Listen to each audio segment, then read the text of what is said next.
así en plan. Bueno, pues vamos a hacer esta, no sé cómo llamarle, especie de charlas de formación muy simples, muy sencillitas. Nos hemos puesto aquí en la biblioteca para parecer que tenemos así como más cosas intelectuales con tanto libro detrás, pero bueno, es el sitio que hemos escogido. Y si os parece, vamos a comenzar rezando una Ave María para que también la Virgen nos inspire y nos ayude. Y ahora os cuento un poquito. Dios te salve María, llena eres de gracia, el Señor es contigo.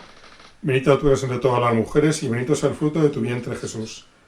Santa María, Madre de Dios, ruega por nosotros pecadores, ahora y en la hora de nuestra muerte. Amén. Bien, pues dentro de planes que teníamos pensados para este tiempo que seguimos de confinación, pues pensábamos también alguna material de formación, algo sencillo porque la formación por aquí, pues yo creo que es, por lo menos parece un poquitín más complicada que en el tú a tú, en el que ves a la gente si se duerme o no, y puedes cambiar un poquitín el tema, o sobre todo para que haya preguntas. Ahora como no hay preguntas, pues tenemos que hacerlo un poquitín de una forma distinta y vamos a tratar de conseguir que no sea muy árido. Sabéis que todos los miércoles, aprovecho para mandar publicidad, todos los miércoles hasta ahora teníamos a las 8:30 una formación de 8:30 a 9:30 dedicada al catecismo, y este año la hemos hecho también, dedicada a los sacramentos, que es lo que vamos a trabajar un poquito en estas charlas, de una forma sencilla y de una forma, pues ya digo, muy por encima, porque no podemos profundizar mucho. No, lo que vamos a decir, pues todos lo sabéis, no es nada nuevo, pero bueno, siempre viene bien recordar las cosas. Y ya digo, vamos a tratar un poquito el tema de los sacramentos. Como siempre, el libro que yo os invito a que podáis leer también y a que podáis seguir, pues este tema es el tema en el Catecismo de la Iglesia Católica. Sabéis que el Catecismo tiene 4 partes. La primera parte está dedicada a la profesión de fe, al credo. La segunda parte a la celebración del misterio cristiano. La tercera a la vida en Cristo. Y la cuarta a la oración cristiana. Pues bien, nosotros vamos a centrar en la segunda parte, en lo que es la celebración del misterio cristiano, que eso es la economía sacramental y los sacramentos, donde nosotros celebramos lo que hemos confesado en la profesión de fe, en el credo, luego lo celebramos en la liturgia. Y de una forma muy especial, pues hemos cogido ese tema porque es lo que estamos celebrando ahora también, ese acontecimiento que marca nuestra vida cristiana y que decimos al final del credo, que es que Jesucristo murió y resucitó y nos ha dado una nueva vida, la vida eterna.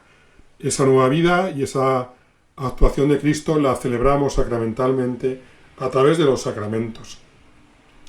Si habláramos y tuviéramos que definir los sacramentos, podemos hacer, diría yo, 2 definiciones. Una definición nominal y una definición real.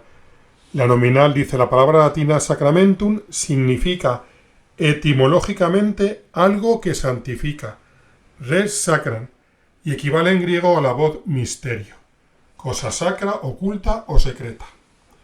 La definición real es que podríamos decir de sacramento es un signo sensible y eficaz de la gracia instituido por Jesucristo para santificar nuestras almas. Una cosa sensible que por institución divina tiene la virtud tanto de significar como de conferir la gracia santificante. Por tanto, podemos hablar de 4 elementos en los sacramentos, que es una cosa sensible, es decir, que se puede percibir por los sentidos corporales, el agua en el bautismo, el pan y el vino en la Eucaristía, etc. Esa cosa sensible es además signo de otra realidad, llamada gracia. Por eso a la cosa se le llama también signo sacramental. Otro tercer elemento que ha sido instituido por Jesucristo durante su vida terrena, es decir, no es un invento nuestro, no es un invento de los hombres. Y un cuarto elemento que tiene eficacia sacramental para producir en el alma del que lo recibe. Para producir la gracia en el alma del que lo recibe. No solo significa la gracia, sino sobre todo que la produce de hecho. Podemos decir que Jesús en los sacramentos une su gracia a signos externos, en los que Él se encarna, se materializa la acción visible del Espíritu Santo. Podemos decir que esa encarnación de Cristo se prolonga en la acción sacramental, donde se encarna y se materializa la acción invisible del Espíritu Santo. Hay un elemento material, que es lo que se llama materia del sacramento, y las palabras que lo completan y dan su eficacia a la materia, eso se denomina la forma. Tenemos la materia y la forma.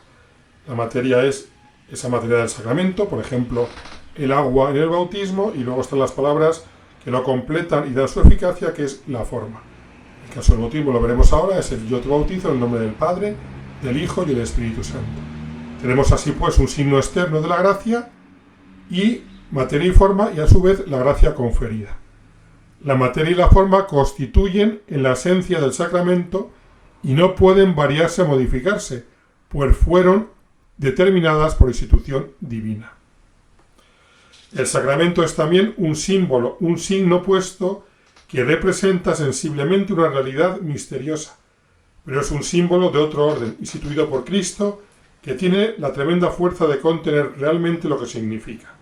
Decía Santo Tomás de Aquino que el sacramento es un signo que produce lo que significa, es lo que se llama el ex opere operato. Podríamos terminar esta primera parte de los sacramentos en general preguntándonos la necesidad de los sacramentos. Se podría plantear una doble cuestión. Si la gracia de llegar al hombre necesariamente a través de los sacramentos. Y una segunda cuestión sería si es necesario al hombre recibirlos para conseguir la salvación. Al primer punto, así es necesaria la gracia, si la gracia de llegar al hombre necesariamente por los sacramentos, podemos decir que Dios puede comunicar su gracia sin los sacramentos, de manera puramente espiritual. El Señor puede hacerlo, porque no podemos nosotros reducir la acción de Dios a los sacramentos. Dios actúa y el Espíritu Santo actúa por encima también de los sacramentos, pero lo que sí tenemos claro es que actúa en los sacramentos.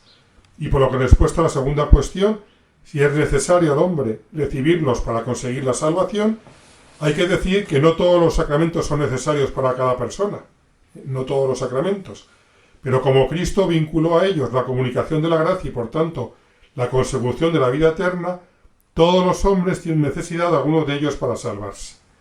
Eso sí tenemos que tenerlo presente. Y si tenemos la posibilidad de recibirlos, pues tenemos que recibirlos para nuestra salvación.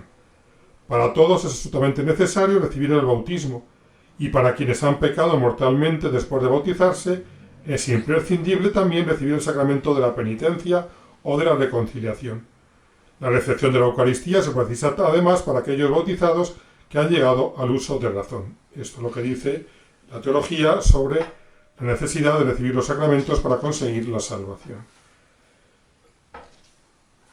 Y terminada esta primera introducción así muy general sobre los sacramentos, pues podríamos pasar a ver lo que es el primer sacramento de todos. Antes vamos a ver un momentín lo que es la eficacia sacramental, que ya la hemos comentado, pero que es importante. Los sacramentos se llaman signos eficaces de la gracia, pues de un modo infalible la producen en el alma. Lo que se decía antes, es el ex opere operator.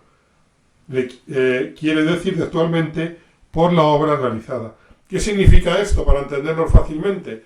Pues uno podría pensar que la Eucaristía, que Cristo se haga presente en su cuerpo y en su sangre, depende de que el sacerdote que presida la Eucaristía esté en gracia de Dios o sea un sacerdote santo. Pues hombre, lo ideal es que si esté en gracia de Dios sea un sacerdote santo. Pero la gracia actúa aunque el sacerdote no esté en ese momento en gracia de Dios, porque es la eficacia del sacramento viene directamente de Cristo, tiene directamente institución divina. Con lo cual lo importante es que el que preside la Eucaristía sea un ministro ordenado legítimamente por su obispo en su momento. Pero que sea más santo o menos santo no implica que reciba solo el cuerpo de Cristo. Hoy no pasa con la confesión. Uno recibe el perdón de sus pecados por el ministro ordenado directamente de Cristo. Si el ministro no está en gracia de Dios, o si ese día se ha levantado un poquitín mal, pues no tiene nada que ver. Y eso es importante porque uno puede pensar, oye, si yo ya digo, si recibo la penitencia, por ejemplo, la absolución de un sacerdote que está en pecado mortal, pues no pasa nada, porque la eficacia no depende del sacerdote, viene directamente de la acción sacramental, de la eficacia de Cristo, que es el que ha instituido los sacramentos. Y es importante también pensar que ciertamente no depende de la gracia del que lo da, pero sí que la eficacia del sacramento sí depende, podríamos decir, del que recibe la gracia, es decir, de estar nosotros preparados para recibir esa gracia de Dios. Es importante recalcar que la mayor o menor cantidad de gracia sí depende de las disposiciones del sujeto que lo recibe. Esta disposición subjetiva se designa con la fórmula ex opere operantis, es decir, sí depende del recipiente. Perdonad que diga así, esta frase es un poquito vulgar, pero uno es el recipiente de la gracia y en la medida en que uno esté más preparado o no, pues se puede llevar, podríamos decir, para entenderlo también fácilmente, con el ejemplo del agua, un chupito de agua, o una garrafa entera de agua, un poquitín de gracia o un montón de gracia, dependiendo de cómo uno, con sus disposiciones, se depara para recibir los sacramentos. Así que no depende tanto, no depende nada, podríamos decir, del que da la gracia, que es Cristo, por tanto no el sacerdote o el ministro ordenado, pero sí depende al recibirla del que la recibe, que es el sujeto que está a disposición de recibir esa gracia del sacramento. Y luego también hablar de los efectos que tienen los sacramentos, que son principalmente tres. La gracia santificante, que se infunde o se aumenta cuando uno recibe el sacramento, la gracia sacramental, específica de cada sacramento, y el carácter, que es producido por tres sacramentos, que son el bautismo, la confirmación y el orden sacerdotal. El carácter implica que se reciben una sola vez en la vida y que esa gracia nunca se pierde. Nunca se pierde. Uno será bautizado, o estará confirmado, o será sacerdote para siempre. No se pierde esa gracia. Y ahora sí, pasamos directamente a lo que os decía sobre el sacramento del bautismo. Bueno, creo que no hace falta decir en este lugar que los sacramentos, los 7 sacramentos son 7. Una vez pregunté esto en un cursillo, ¿no? ¿Cuántos son los 7 sacramentos? Cuando me ordené en otra parroquia, pregunté esto y me decían 5 o 10. Tuve que repetir cuántos son los 7 sacramentos. Todavía dijeron, 7. Era por la mañana temprano y la gente estaba todavía un poco dormida. Pero bueno, los sacramentos son 7 sacramentos. 3 de ellos constituyen lo que se llaman los sacramentos de iniciación cristiana, que son el bautismo, la confirmación y la Eucaristía. 2 sacramentos se llaman sacramentos de curación, que son la penitencia y la unción de enfermos. Y 2 de ellos se llaman al servicio de la comunidad cristiana, que son el matrimonio y que son el orden sacerdotal. Y luego, como decía, hay 3 de ellos que implican carácter, que se reciben una sola vez en la vida, que es el bautismo, que es la confirmación y que es el orden sacerdotal. Y vamos a ir al primer sacramento, que es el sacramento del bautismo. El sacramento del bautismo, dice la teología, es el sacramento por el cual el hombre nace a la vida espiritual, mediante la ablución del agua y la invocación de la Santísima Trinidad. Nominalmente, la palabra bautismo significa inmersión, ablución o purificación con agua. Es aptísima, por consiguiente, para expresar tanto el signo externo, lavado del cuerpo, como la realidad interna, que es la purificación del alma. Podemos decir que el bautismo es el sacramento de la fe, es la puerta de entrada de todos los sacramentos, podríamos decir también, la puerta de la Iglesia. El bautismo es el sacramento de la nueva ley, podríamos decir que la antigua ley, lo que sustituía al sacramento del bautismo era el rito de la circuncisión. El que era perteneciente al pueblo elegido, en el caso de los varones, pues a los 8 días hacía la circuncisión. Bueno, pues esa circuncisión luego, con la nueva ley, la nueva alianza, Cristo lo instituye con el sacramento del bautismo, que en este caso no es solamente para los varones, es para todos, y no solamente para un pueblo, sino también para todos. El sacramento del bautismo, el sacramento de la nueva ley. Claramente la materia del sacramento del bautismo, pues todos lo sabéis, que es el agua natural, el agua natural. Las pruebas son, en la Sagrada Escritura aparece ese signo, incluso en ese pasaje de los Apóstoles, cuando Felipe bautiza a un eunuco, utiliza agua.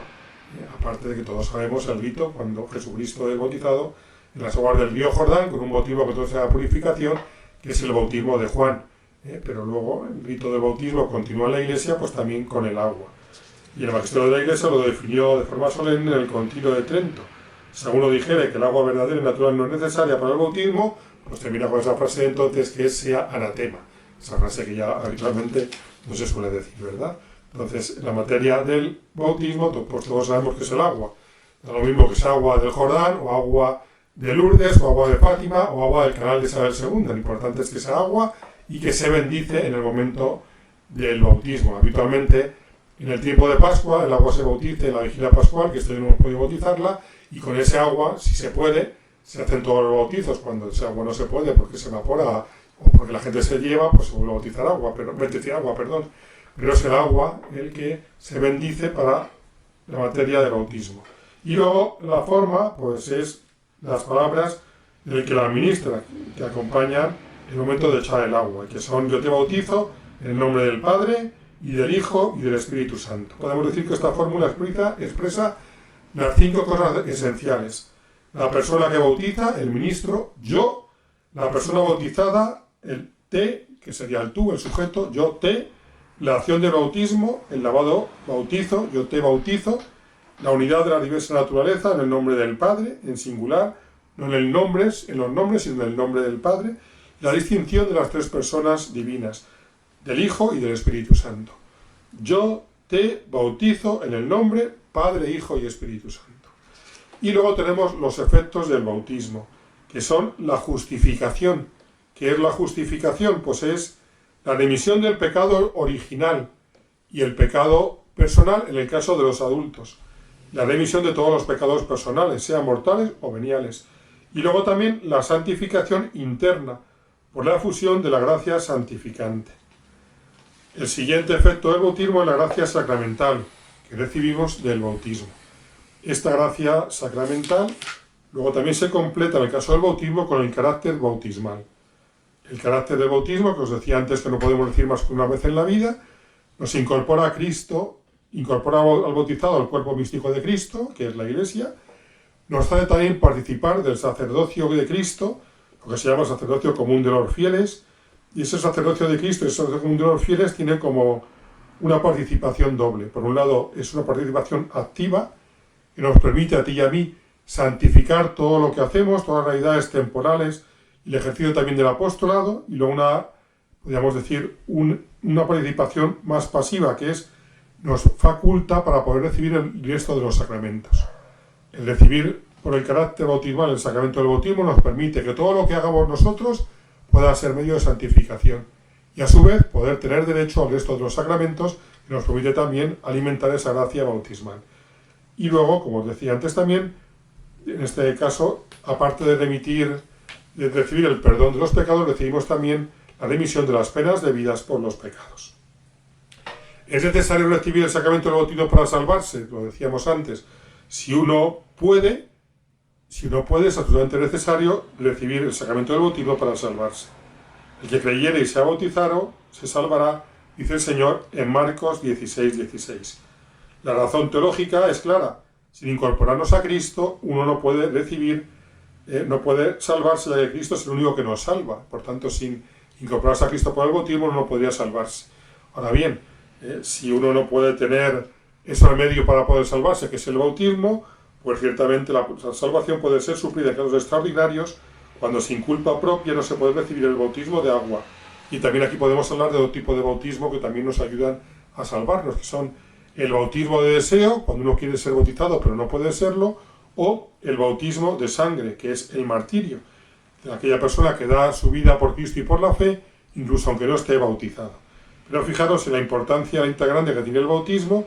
Cualquier persona, en caso de peligro de muerte, puede bautizar a otra. Ni siquiera tiene que ser un católico o un cristiano o un bautizado. Cualquier persona puede bautizar a otro en peligro de muerte solo con tener el deseo de hacer lo que quiere hacer la Iglesia, bautizar a una persona, a un niño, a un adulto o quien sea. Solamente con tener ese deseo se recibe el bautismo en el caso del peligro de muerte. El ministro ordinario del bautismo, pues también creo que lo sabemos todos. El obispo, el sacerdote y también el diácono.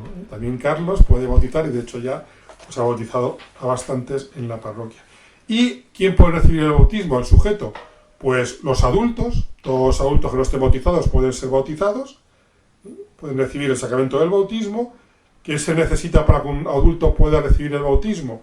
Pues necesita que el sujeto tenga fe, haya recibido una formación catequética adecuada a su edad para poder recibir el bautismo, y luego que esté arrepentido de los pecados. No se haya confesado antes porque no puede confesarse antes, pero sí está arrepentido de los pecados. Entonces puede recibir perfectamente el sacramento del bautismo. Y en el caso de los niños, el bautismo es también válido y lícito. En este caso, ¿quién pone la fe? Pues la fe la pone la Iglesia a través de los padrinos. Entonces, en el caso de los niños no hace falta que estén arrepentidos de los pecados, porque no hay pecado personal en ellos, solamente está el pecado original. Y luego la fe que necesitas también, pues la pone la Iglesia a través de los padrinos. Decía Santo Tomás de Aquino que prueba que no solo es lícito y válido bautizar a los niños, sino que además es necesario bautizarlos ya que nacen con la grave, decía él, con la grave mácula del pecado original, que solo el bautismo puede curar. Y es conveniente porque con la gracia se produce, con la gracia actúa eso operato, lo que hemos dicho antes, desde pequeñitos ya poseen los bienes sobrenaturales. Es decir, que yo creo que hay que poner el acento no tanto en lo que se nos quita cuando bautizamos a un niño, sino sobre todo lo que se nos da. Es verdad que se borra el pecado original, pero lo importante es lo que se nos da, que es el ser hijos de Dios, que es la gracia. Y por último, termino con una cosa más material, que es ¿qué se necesita para ser padrino de bautismo? Que es una pregunta que mucha gente hace. Pues el padrino de bautismo, dice, el padrino son las personas designadas por los padres para hacer en su nombre la profesión de fe y procurar que después lleve una vida cristiana, congruente con el bautismo y cumpla fielmente las obligaciones del mismo. La legislación de la Iglesia en torno a los padrinos del bautismo estipula que todo bautizado tiene que tener o un padrino o una madrina o un padrino y una madrina. Lo que no se puede tener es dos padrinos o dos madrinas, o un padrino o una madrina o un padrino y una madrina. Y para que alguien sea admitido como padrino es necesario que tenga intención y capacidad de desempeñar la misión que se le confiere el ser padrino, haya cumplido 16 años, sea católico, esté confirmado, haya recibido el sacramento de la Eucaristía y lleve una vida congruente con la fe y la misión que va a asumir. No esté afectado por la pena canónica y no sea el padre o la madre de quien se bautiza. Esas son las condiciones. La Iglesia pide para que un padrino o una madrina lo puedan ser del bautismo. Así que termino resumiendo en 4 puntos, podríamos decir, lo que nos da el sacramento del bautismo. En primer lugar, nacer una vida nueva, que se dice en la admonición de entrada al comentar la celebración, se le dice a los padres, vuestro hijo va a recibir un nuevo y definitivo nacimiento. Lo recibimos a través de la incorporación a Cristo, la vida eterna. En segundo lugar, el regalo más importante, diría yo, el regalo de ser hijo de Dios. Por eso el Papa insiste tanto en que es el día más importante para un creyente, el día de su bautismo, que lo celebremos, que sepamos cuando estamos bautizados, que lo podamos celebrar. Y San Juan Pablo II y el Papa Emérito, Benedicto XVI, los dos, cuando rezaron delante de su pila bautismal, uno en Polonia, en Wadowice, y el otro en Alemania, los dos de los días dijeron prácticamente lo mismo, uno en polaco y otro en alemán. Yo lo diré en castellano, para que lo entendáis, y porque yo no sé ni polaco ni alemán, que ese es el lugar más importante de mi vida, porque aquí he nacido yo como hijo de Dios. Lo dijeron Juan Pablo II, lo dijo Benedicto XVI, y el Papa Francisco insiste tanto del bautismo, porque es lo más importante que podemos recibir los bautizados, el ser hijo de Dios. El tercer regalo, el borrar el pecado original, y en el caso de los adultos, los pecados personales. En el caso de los niños, aunque lloren por la noche, no hay pecado personal, solamente está el pecado original. Y el cuarto regalo que recibimos también por el bautismo es el regalo de la Virgen María, como nuestra madre, esa madre que tenemos en la parroquia que pone la madre, pues eso es lo que recibimos también por el bautismo. Una madre que nos va a acompañar aquí en la tierra y también cuando Dios quiera en el cielo. Así que con esta última resumen, pues terminamos esta primera charlita de formación. Espero no haberos dormido a todos. Y si os he dormido, pues ahora ponemos el despertador para que os despertéis y podáis continuar con el confinamiento estando en casa. Terminamos también rezando a la Virgen. Dios te salve María, llena eres de gracia, el Señor es contigo. Bendita tú eres de todas las mujeres y bendito es el fruto de tu vientre Jesús. Santa María, Madre de Dios, ruega por nosotros pecadores, ahora y en la hora de nuestra muerte. Amén.